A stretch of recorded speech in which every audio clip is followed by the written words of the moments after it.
Bonjour, aujourd'hui je te parle d'expérience personnelle et je te parle du fait d'être seul face à ces problématiques quotidiennes qui t'envahissent quand tu es coach sportif et que tu es bien entendu à ton compte. En fait, ce que je vais t'expliquer là, c'est que du coup, pendant un moment, moi aussi j'ai cru que je pouvais réussir seul. Et c'est une erreur grave.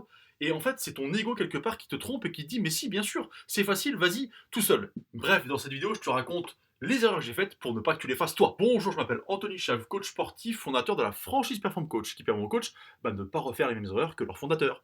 Et oui, parce que du coup, je te l'ai dit, j'ai fait plein d'erreurs dans ma vie de coach sportif.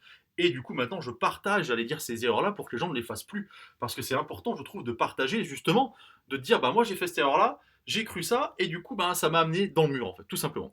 Et là, aujourd'hui, je vais te parler du moment où j'ai cru pouvoir réussir seul. Quand je dis seul, c'est finalement avec mes capacités, mon intelligence, entre guillemets, hein, voilà, pas de prétention, c'est un mot, intelligence, avec ce que j'avais comme vécu, et du coup, surtout, en me disant, bah, quelque part, involontairement, indirectement, j'ai plus besoin qu'on m'aide, j'ai plus besoin qu'on m'accompagne, c'est bon, je sais comment trouver des clients, je sais comment faire, etc. Et en fait, quand c'est comme ça, après, tu passes plus de cap. Parce que tu te reposes sur tes lauriers, c'est une expression que j'aime bien, et puis du coup, surtout, tu te reposes sur ce que tu sais faire le mieux, et finalement, tu fais plus le reste, tu ne te pousses plus dans tes retranchements, tu ne sors plus de ta zone de confort, et tu tombes dans une espèce de routine qui fait qu'à un moment donné, ça ne marche plus, ou ça marche beaucoup moins bien. Parce que du coup, tu es plus en train de bouger les lignes pour les remettre au bon endroit, bien entendu, pour être toi-même quand même, mais tu sais que pour être aligné avec toi-même, il faut des fois que les lignes bougent pour pouvoir encore mieux revenir et encore mieux réussir. Et ben j'en suis là, j'en étais là à un moment donné, et j'ai fait cette erreur-là. Simplement, je trouve que quand après tu te retrouves tout seul, face à toutes les problématiques qu'il y a dans ce métier de coach sportif, que ce soit la vente, la communication, le mindset, le fait de démarrer ton activité, c'est-à-dire que dans ta vie quotidienne de coach sportif, tu es toujours plein de questions. Quand tu vends, quand tu essaies de vendre, bah tiens, tu as raté un client aujourd'hui parce que l'entretien s'est pas bien passé, bah tu es seul face à toi-même pour dire bon, qu'est-ce que j'ai raté, pourquoi ça marche pas, ça fait le deuxième là que je rate, je comprends pas. Parce que dans ta communication, bah, tu communiques beaucoup, tu publies beaucoup, mais finalement t'as pas de retour. Donc tu te demandes mais pourquoi, qu'est-ce que je fais de mal? Je bosse beaucoup, j'y passe du temps, je m'applique, mais ça fonctionne pas.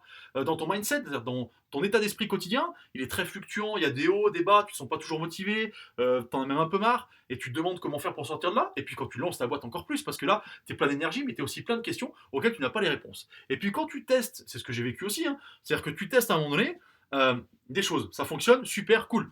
Mais pour que ça fonctionne, avant, tu as peut-être raté 3, 4, 5 fois. C'est-à-dire que tu as échoué, tu as retenu pourquoi ça a échoué, puis tu recommences autre chose. C'est le fameux essai-erreur hein, qui te permet d'avancer. Mais en combien de temps et à quel prix? C'est ça qu'il faut se poser comme question. Avec du recul, moi je pense que j'ai avancé au moment où j'ai essayé d'avancer seul, mais j'ai avancé tellement plus doucement. Si j'avais été avec quelqu'un, si j'avais suivi des formations à ce moment-là, si je m'étais fait accompagner par quelqu'un, mais j'aurais avancé 10 fois plus vite. Et c'est pour ça que je te parle de cette erreur-là, pour que tu ne la refasses pas.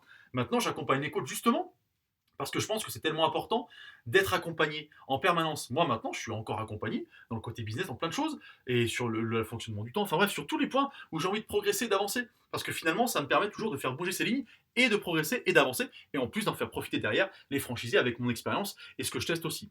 Bref, je voulais te partager cette aventure, cette expérience avec toi, parce que je trouve que c'est important de ne pas se laisser comme ça frustré, parce que quand tu essaies d'aller seul, tu te frustres, et puis surtout de ne pas se laisser aveugler par la perspective de réussir seul. Ce qui importe, c'est que tu réussisses finalement. Seul ou pas, je pense que c'est pas important. Si tu veux un moyen de progresser sans être accompagné à ton rythme, quand tu veux, où tu veux, et ben il y a nos packs formation audio juste en dessous, et tu verras que ça va te permettre naturellement de progresser, d'avancer, parce que tu auras plein de conseils et tu auras les retours de 15 ans d'expérience dans ce métier. Et profites-en parce que c'est le Black Friday et nos formations audio sont à moins 40%. Clique en dessous sur le lien. Bonne journée, à bientôt.